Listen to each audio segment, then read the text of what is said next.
guys, and welcome back to my channel. So today we will be talking about one of those Malay novels that is we're gonna talk about Lelaki Itu Untukku by Mazni Aznita.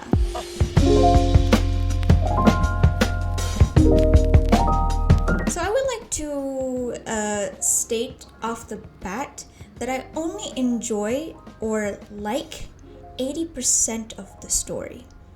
The last 20% is absolute piss. If you guys have noticed in my channel, I rarely talk about Malay novels. It's not because I don't read them at all, it's because my experience with them hasn't been great.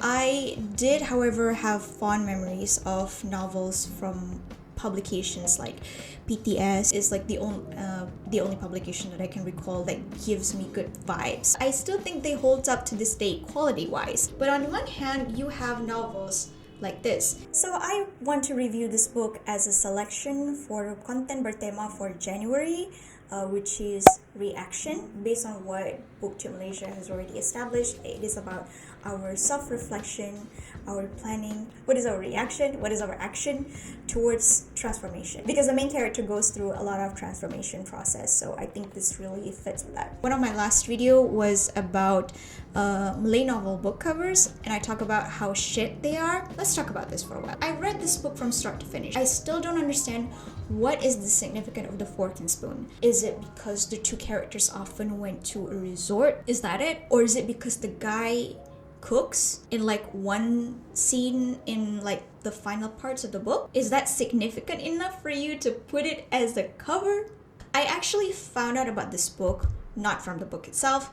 I didn't even know that it was a book. It's actually from a drama, and that drama was from TV1 or TV2. I don't actually remember it. It's one of those dramas that stick with me because I think that it is extremely rare. The hero, or you say, is this really amazing guy. Like, I totally swoon over him. His name is Idlan Riyaz, by the way, and I don't remember when was the last time I simped so hard over a fictional Malay novel character. Mainstream Malay novel, by the way. He's written so well.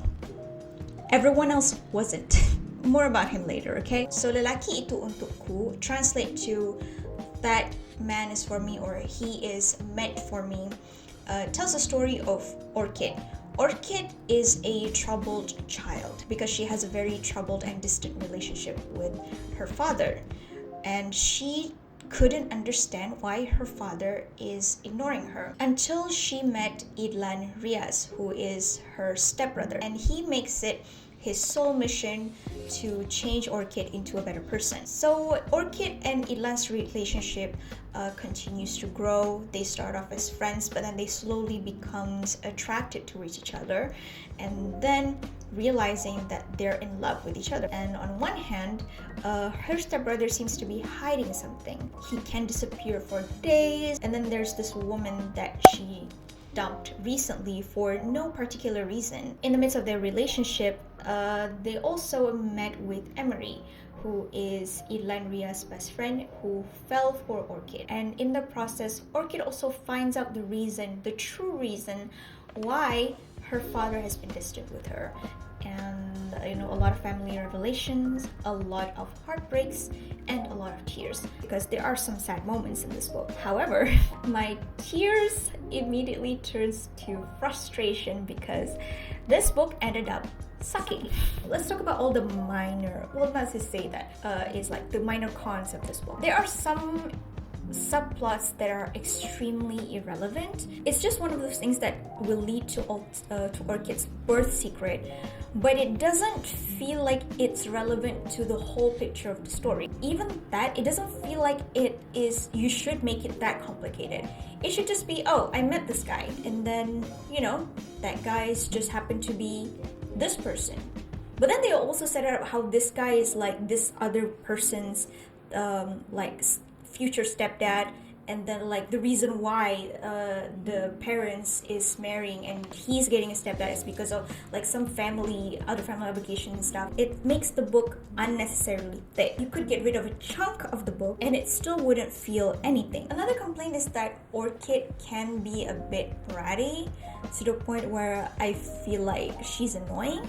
But at the same time, when I think about it, it's like in the right context. She is established to be extremely troubled, and that she needs a lot of love, she needs a lot of attention, and that she needs time to change. If only those things were actually paid off, but no, it doesn't. And I know that, like stepbrother, stepsister falling in love is so Wattpad-ish kind of thing, but in this case, I think it's done right with the character development. There are some scenes in this book that describes the romantic tension they experience around each other, and it's like, ooh, God, that is like... So I mentioned previously that Idlan has a secret. And so this secret is not a spoiler, it's actually stated very early on, which is that Idlan is ill. He only have like a few months to live. It is very tragic for him, considering like he found out about it during his final year of studies. He chose to keep his illness a secret. So he says that he left his studies, he dumped his girlfriend, so his girlfriend doesn't feel any guilt and can easily move on with someone else, even though I think that's stupid. But like I don't really give a shit about the girlfriend. I think it's right that he dumped her. I'll tell you later. And he came back to Malaysia just to spend more time with his family. And then once he met Orchid, he also made his mission to to change Orchid to the right path. I'm actually in the school of thought that you can't change people. If you're an adult, not my responsibility to change you. Some people who says that, like, oh, I'm gonna marry this guy, even though he goes to clubs and dates a lot of girls, I think I can change him. Yeah, no, I feel like it's their parents' duty to do something about it. A change should happen on their own free will. And in this case with Idlan, at first I was thinking, this is one of those stories where you think you can change a person. But then when I see it, it actually doesn't happen this way. He started off feeling this brotherly affection towards her. He wants her to change so that once he passed away, his mother will have someone to care for and to in return care for her. And of course I want Orchid to have a good character development. She is a very troubled person, and that she needs someone to love her and show that affection. It just happens that they fell in love in the process. I understand why the drama was not popular, due to like a bunch of the actors in there are also relatively unknown, even though RTM considered it popular enough to make a sequel. So I actually like the casting for Idlan. I understand why the drama wasn't more popular, because he is not the conventional Malaysian beauty standard. Idlan in the book is described as fair-skinned, but I think the core of Idlan's character is not just because he's good looking, it's that he's kind, but he's also very firm.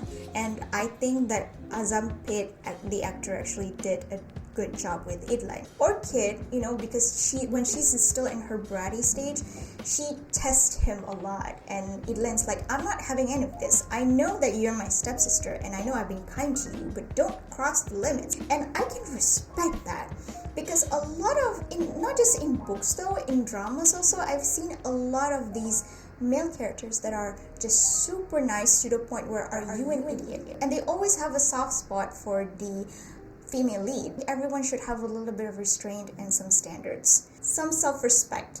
Protect your dignity. Don't let people step over you. The fact that Idlan has that is really great. As for Idlan's ex-girlfriend, Nad, yeah, don't date anyone like her. She's actually one of the negative thing I didn't like, but I wouldn't call it negative because eventually this is Orchid's and Idlan's love story. After Idlan dumped Nad went through a spiral of depression. She's about to unalive herself and everything. When Idlan eventually tells Nad about why he did what he did, Nad is like, okay, bye, I'm going back to London to continue my studies. I just think it's just so ironic. She was like yelling, screaming, crying, and then the moment when he says like, I'm dying, it's like, my struggle is bigger than you think. She dumps him. I'm not expecting Nat to like care for Idlan or something because, well, at that point in the story, Idlan is already falling for Orchid. I'm expecting for you to stick around, offering moral support. When he's dying, you'll be one of those people that he will last see because you're one of those people that is closest to him. I did not expect that a woman who claims to love Idlan so much to just bail on him the moment he says he's dying. But Idlan certainly did receive better, considering that his character is probably the only character that wasn't butchered by this story because he died. This is one of those rare times that I'm actually glad that the writer killed him off. Otherwise, I don't know, she probably ruined his character as well. I call this book a romance novel. How do you qualify your book as a romance? Is that number one, it needs to have a happy ending. So this book, in a way, has a happy ending. And then you must be wondering, who's gonna end up with Orchid? Why is it called a happy ending? I think you can tell that Orchid and Emery ended up together. You know, like in Kal Ho Na Ho kind of thing. If you watch Kal Ho Na Ho, then you know. But unlike Kal Ho Na Ho, which is still, despite its weakness, still enjoyable, it's just a terrible ending. It's just so bad that if you say that this is a good ending, I'm questioning you. I'm judging you so hard right now. Another of my complaint is that Emery and Orchid's relationship and there feels very weird to me. Not only that their interaction feels very hollow, superficial, and I'm not convinced at all of their A romantic dynamic. okay, sure, like they have moments as friends and stuff, and then all of a sudden you get this scene where like Orchid says that Please don't be close to me, otherwise I will fall for you. I tried to recall any part of the book that shows her like feeling this immense attraction, like the way he felt with Idlan. I can't see it. I cannot picture it. I don't know where. It just feel like it came out of nowhere. That line alone felt like it came out of nowhere. Emery's characters also felt very wishy-washy. Kejap okay, and everything, and then all of a sudden he's like unnecessarily emotional. When I think about it, I don't know why Emery is in love with Orchid. Emery is described as this playboy, unlike nice guy Idlan, and then is attracted to the only girl that does not respond to him. Which is, for me, it's kind of shit because you already have an amazing character like Idlan. You have the opportunity to stay away from the cliche, but you chose the cliche to be the guy who ended up with the female character, with the female lead. Why? Emery is like not even half as interesting as Idlan. You've seen his character in at least 100 other novels. Even his feelings for her doesn't make any sense. Is it really just because she doesn't respond to you like any other girls? I understand why Idlan and Orchid are attracted to each other. They spend a lot of time together. He understood her deep down. He knows her vulnerability, and she sees that this is a really good man that deserves to be loved and respected, and he's probably the only man that tries to understand who she is on the inside. It was beautiful, but with Emery, it's like cliche, typical Wattpad. So from this point on, I will be opening up major spoilers from the story. Here goes. Spoilers number 1. Remember that I told that Orchid has a birth secret and that her father has been very estranged with her? That is because apparently her father thinks that Orchid is not his. That Orchid is actually a product of her mother's affair. Her mother, Zila, who died during an accident, she basically single-handedly raised Orchid because the father was like totally not involved at all, because he's totally convinced that that Orchid is not his, that Orchid is a bastard. Yeah, for me that is like stupid. You can do DNA tests, but on the other hand, I can understand the psychology behind it. I can understand why there are some people who are still reluctant to do DNA tests. It's the fear of the possibility of the truth. You know, when you're afraid of looking at your exam results, but possibly 100 times worse. He's afraid that that might not actually be his. But then again, he's already treated her like shit throughout her life. So I'd still say as an adult, you should be smarter and wiser. Go take that DNA test, by the way. The reason why he thinks that Orked is a bastard is because he frequently saw his wife Zila with this man that he never knew. He only has like a picture of him, especially when this quote-unquote pregnancy happens while he was abroad. But then the mother never revealed the truth to him, and I'm like, why? This is a very weird thing not to say, because the truth is that Orked wasn't her mother's biological child, but Orked is her father's biological child because her father had an affair with someone at work. And so the brother of the woman, which is the man in the picture of Orked's father's safekeeping, went to Orked's mom. Orked's mom at that time was pregnant. However, she got a miscarriage due to stress out of things. So she ended up begging the other woman, to give her the baby for her to raise. And so, thus, she raised Orked as her own. And the woman, Orked's biological mother, died a few days after. Well, I do understand maybe that's the reason why he thinks that DNA tests are not necessary.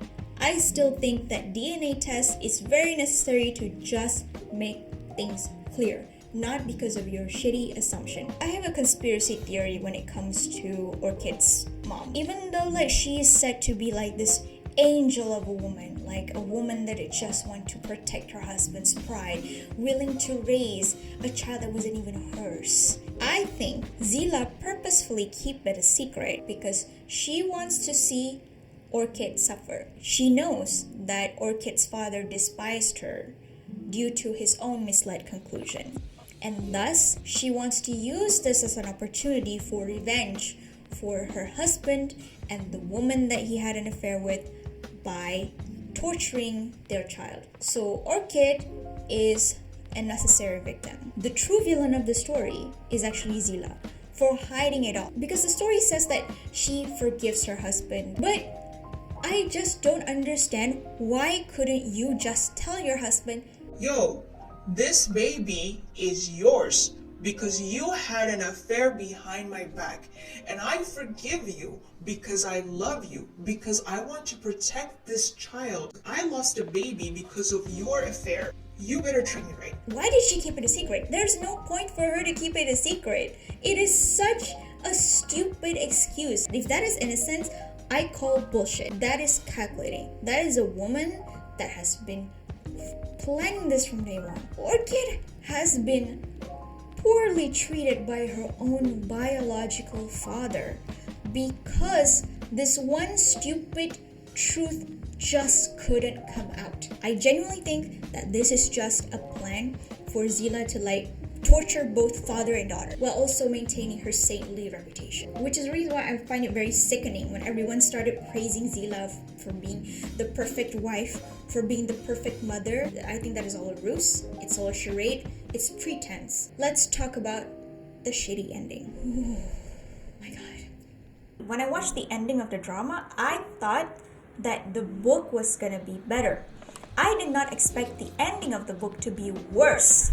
So from the drama, I know that Orked ended up with Emery. I think it sucks, but the more I think about it, I was like, I totally understand, because according to Malay novel writers, a Malay woman can only be happy when they are married or pregnant. It sucks, I know, but yeah. So I've already made my peace with it. This is after all a mainstream novel, so yeah, I don't really care anymore. I did not like it, but I was able to make peace with it in the drama. I didn't know the ending in the book was far worse. So the prologue of the book actually started off in a scene where someone is having an accident and you're supposed to guess who is this person. The whole story is actually a flashback, because the first chapter we see that we start with Orked's grieving Idlan's death, because from the first chapter you can already tell that Idlan succumbs to his illness, but Idlan's last will and testament was for Orked to go somewhere and try to take her mind out of things. And so she goes to Milan. So she goes there to like relive the memory of Idlan. Also in the trip she met someone named Sarah. So she was taken care of by Sarah in Italy, but at the same time she's seen glimpses of someone that looks just like Idlan. If you're smart, you can already guess where this is going. And so our story happens, where she talks about how she met Idlan, blah blah blah, she fell in love. And then we get to the ending in Italy, where she finally comes face to face with the guy that looks exactly like Idlan. And you're like, oh my god, does Idlan has a twin brother or something? And this person is called Raimi. And then after that, she got frustrated because she's like, who are you? Why are you being so good to me? Blah blah blah blah blah. And then we figured out Raimi, the guy that looks just like Idlan, is actually Emery. Remember the accident? Well, you see, Emery's face was so badly ruined that he needs to have facial reconstruction surgery. What face that he chose? He chose Idlan's face. I'd like to take his face off. Please also take note that he had that accident on the day of Idlan's death, which means that the surgery happens after that. And he just chose like, I want Idlan's face. Wait, I'm sorry, it's like previously when I was reading this, I was just angry. Saying it out loud just feels really stupid and ridiculous. I can't help but laugh. Oh, this is stupid. So basically, to justify, like, because everyone knows, like, throughout the story, it is Idlan, and it is actually Idlan's and Orked story. But Idlan has to die for one or two reasons. Because number one is that because he's sick, but number two, I think it's because the writer is probably unsure whether she wants her step sibling romance to actualize. So she's like, you know what, I don't want to tempt like anyone's comments or complaints or being grossed out, so we're just gonna kill him off. But to pacify those who love Idlan, we're gonna give Emery a cause so that he can have a face like Idlan, and ended up with Orked. Is the writer serious? Because we love Idlan not because of his looks, we love Idlan because of his personality, and Emery is not Idlan. You're basically giving the message that if you can't have the woman that you love as yourself, be someone else. That you shouldn't find someone else who loves you for who you are. Why isn't anyone finding this ending gross? And then they describe the ending as like this really sweet, happy ending. I find it disturbing. Even Idlan's mom. Okay, Idlan's mom is going through trauma after not only that she lose her beloved husband, but she also lose her son, her only child, due to the same illness. And then all of a sudden comes his son's best friend looking exactly like his son. Nobody's gonna find this gross. Nobody's gonna find this like the guys need a therapist or something. Is that even legal? Shouldn't his face be completely jacked up like Oli London or something? The ending that I wanted for this book is for Orked to learn to love herself and to love Idlan even in death without damaging herself further, that she learns to be strong on her own. She already have a good character development, but then you throw it all away and show that her development is just very superficial. She's not having the character development for herself, she's having that character development for Idlan. That's not how character development works. Why can't for once you have a happy ending where she is at peace with herself, where she goes to Italy and she realized that Idlan would want her to be happy, Idlan would want her to be strong, to be fine on her own, because at that point of the story she already has her father's love, she already has the people around her who love her, and I think that would be a much more profound ending for her character.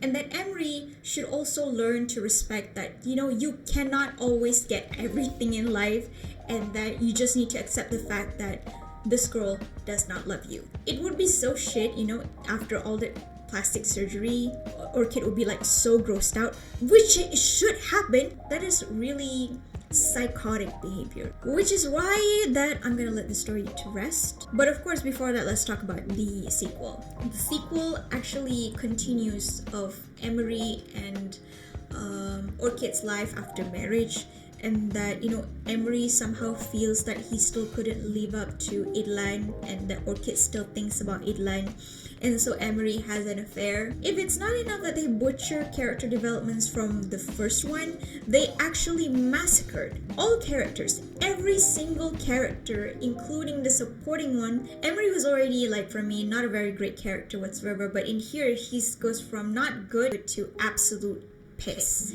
He becomes an abusive husband, and Orchid just starts to have feelings with Johan Ash'ari's character, who turns out to be Idlan's other half-brother or something. I don't really understand because I stopped following this story after episode 2. And then his character is so cartoonishly stupid. Like, he's a mama's boy. You expect me to be convinced that a mama's boy can replace Idlan Riyaz? They even ruined the supporting character. During the first book, Emery's family conflict is like the subplot that I thought was unnecessary, but it was somewhat resolved. But in the sequel, it's like they undo all of the development that Emery and his family went through in the first book to create unnecessary drama in the sequel.